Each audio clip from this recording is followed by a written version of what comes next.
Le dernier quart d'heure de Smartbourg chaque soir, c'est le quart d'heure thématique et chaque lundi, c'est le quart d'heure américain. Nous retrouvons depuis Washington notre correspondant américain en visio avec nous, Pierre-Yves Dugas. Bonsoir Pierre-Yves.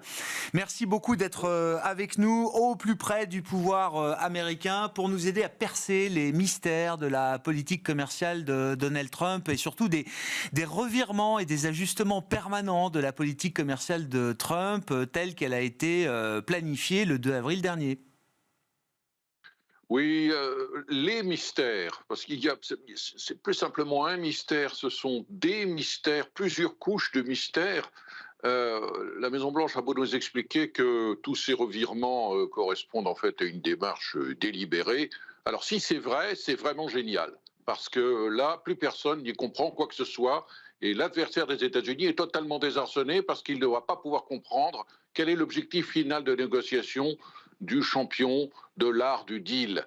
Nous avons eu rien qu'au cours des derniers jours plusieurs revirements sur le niveau de taxation, en particulier à la frontière des semi-conducteurs, des téléphones portables, des composants électroniques. On nous a annoncé que ça faisait partie du paquet chinois à 145%. Finalement, on nous l'a sorti. Alors le marché s'est envolé. Et puis non, non, non, non, attendez, il y a un autre paquet qui va lui tomber dessus. Enfin, on ne sait plus où on peut aller. Et à cette couche de mystère s'ajoute une deuxième couche de mystère, qui est comment fait-on pour, sur une période de 90 jours, négocier 90 accords commerciaux. Alors, Peter Navarro, 90 parce qu'il y a 90 pays. Euh, Peter Navarro, l'excellent collaborateur et conseiller du président Trump à la Maison-Blanche en matière industrielle et en matière commerciale, explique que c'est tout à fait possible de négocier 90 accords en 90 jours. Bon, ok, même si on met l'Union européenne dans un paquet de 27 pays, ça va être quand même assez compliqué. Qu'est-ce que ça veut dire? Ça veut dire qu'il va falloir faire des priorités. Des pays vont passer avant d'autres.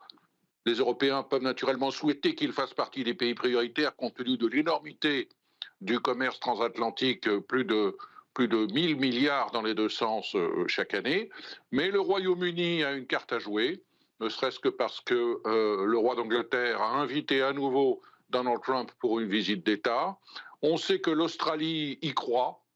Et peut-être que les Argentins y croient aussi. Regardez ce qui se passe avec l'Argentine. Aujourd'hui, le commissaire européen aux affaires commerciales arrive à Washington et son principal interlocuteur, qui devrait être le secrétaire au Trésor, Scott Bessent, lui s'en va. Donc il ne va pas le rencontrer. Il s'en va où? Il s'en va, bien évidemment, à Buenos Aires, où le gouvernement du président Milei va faire des annonces fracalcifiantes. Donc, bonjour, good luck pour négocier tout ça. Et alors, il y a encore un nouveau mystère qui s'ajoute à ça, c'est que, in fine, c'est le président Trump qui va décider de tout ça. Peter Navarro, encore lui, nous l'a précisé hier, à la fin du compte, c'est lui le négociateur en chef, et on sait que le président Trump a l'intention d'injecter des thèmes et des clauses qui n'ont rien à voir avec le commerce dans des négociations commerciales. Nous en avions évoqué cette perspective la semaine dernière. La défense de l'Europe, la participation militaire des Européens à l'OTAN, l'aide américaine en nature ou financière à l'Ukraine, tout cela va faire partie du paquet final qui pourrait éventuellement être négocié entre Washington et les Européens. On ne sait pas où on va. Et alors, en ce qui concerne la Chine, c'est pareil. On ne sait pas ce que cherche à obtenir Washington des Chinois. Scott Bessent, avec beaucoup d'intelligence, a dit qu'il était dans l'intérêt des États-Unis d'encercler la Chine avec l'Inde, le Vietnam, la Corée, le Japon, et il a mis le Cambodge aussi dans l'équation. Si les Européens peuvent saisir la balle au bond et essayer de montrer qu'ils peuvent coopérer à isoler la Chine, à mon avis, ça serait une très bonne chose pour faire avancer les négociations européennes. Le tout petit problème, c'est que cette stratégie-là, c'était celle qui avait été arrêtée par Barack Obama et qui a été jetée à la poubelle très très vite par Donald Trump en 2017, quand il a jeté à la poubelle l'accord commercial du Trans-Pacific Partnership. Donc, va-t-on faire Back to the Future? On ne sait pas. Les mystères de l'Ouest continuent. Bon, Trump avait bien cassé l'accord ALENA-NAFTA avec le Canada et le Mexique pour en refaire un à peu près à l'identique avec un nouveau nom, USMCA aujourd'hui. Petite question subsidiaire, Pierre. Est-ce qu'on laissera demain, et quand je dis demain, je ne sais pas quand c'est, est-ce qu'on laissera demain toujours autant de pouvoir commercial, j'entends, dans les mains d'un seul homme aux États-Unis? C'est évident que nous vivons aujourd'hui les conséquences d'une énorme erreur qui a été commise à la fin des années 70 par le Congrès, qui a consisté, par une série de lois, à donner des pouvoirs propres au président en matière de négociation commerciale, et avec une jurisprudence qui est intervenue depuis, où les tribunaux ont refusé de prendre position sur la définition stricte de ce qu'était une urgence commerciale.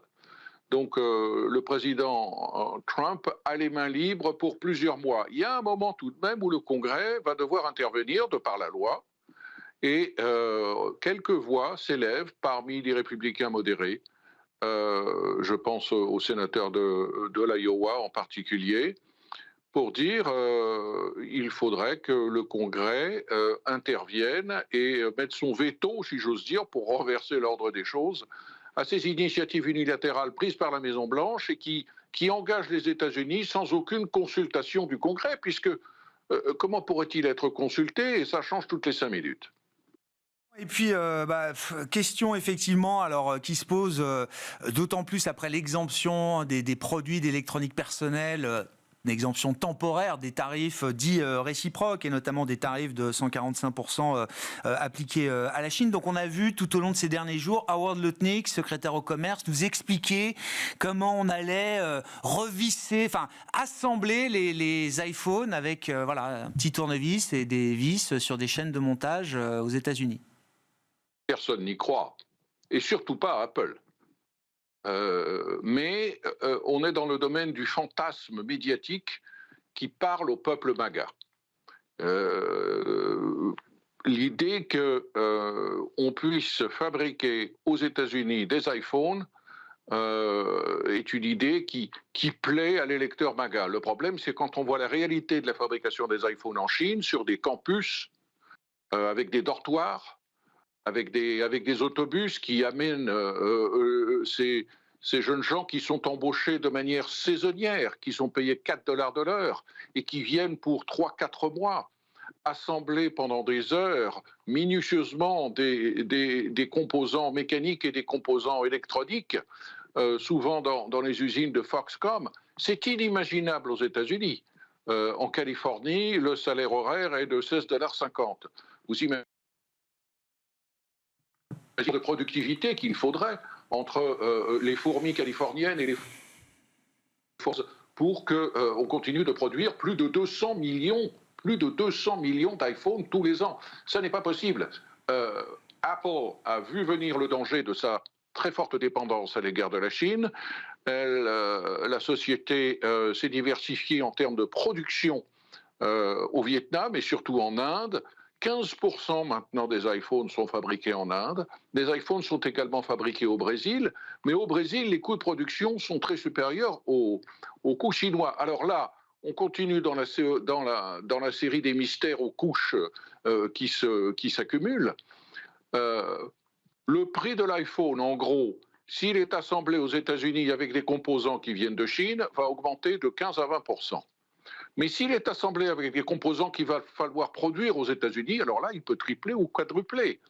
Il faudrait, on estime, les analystes qui suivent Apple, qu'Apple investisse à peu près 30 milliards de dollars par an pendant 3 ans, rien que pour déplacer aux États-Unis 10% de sa chaîne d'approvisionnement. On ne voit pas Apple faire ça. Et d'autant plus que ces investissements sont des investissements à long terme, et il y a fort à parier que dans 3 ans, cette politique très floue, pour employer un mot, un euphémisme, très floue en matière tarifaire du président Trump, dans 3 ans, elle aura encore changé considérablement.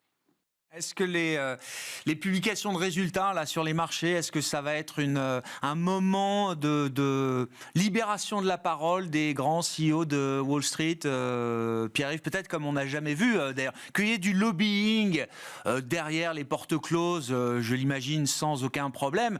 Commencer à avoir des CEO, je ne sais pas, le CEO de DHL aujourd'hui, alors bon, c'est global, hein, mais qui dit on commence à être un peu fatigué, etc. J'ai l'impression quand même que beaucoup de CEO vont pas se priver de faire passer quelques messages, et pas juste à Donald Trump, au reste du monde également. Alors, je ferai 2 commentaires là-dessus. Vous avez certainement raison. Je partage votre avis. Mais ils ont de quoi se consoler. Parce que, en tout cas en partie, parce que le Congrès est censé, enfin la faible majorité républicaine au Congrès est censée leur produire, d'ici quelques semaines, il faut qu'ils se dépêchent, des réductions d'impôts et confirmer la forte déréglementation qui peut beaucoup arranger leurs affaires, y compris leurs marges.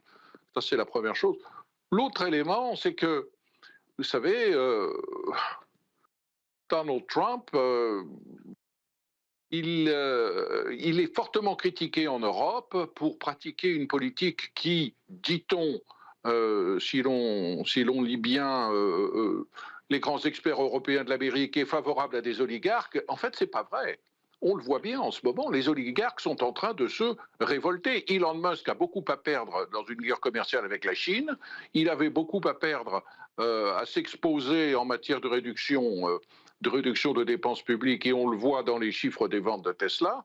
Et tous ces grands patrons qui avaient le sourire sous le dôme du Capitole lors de la prestation de serment de Donald Trump, aujourd'hui, ils sont mécontents parce que cette politique n'est pas celle qu'ils souhaitaient en termes commerciaux. Donc arrêtons de dire que Donald Trump gouverne pour les oligarques, ça n'est pas vrai.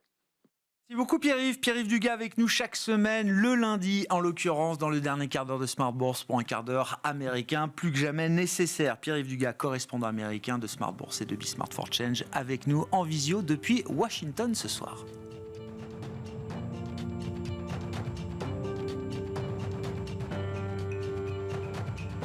Smart Bourse vous a été présenté par Silex, conseil en investissement, produits structurés, gestion d'actifs, technologie.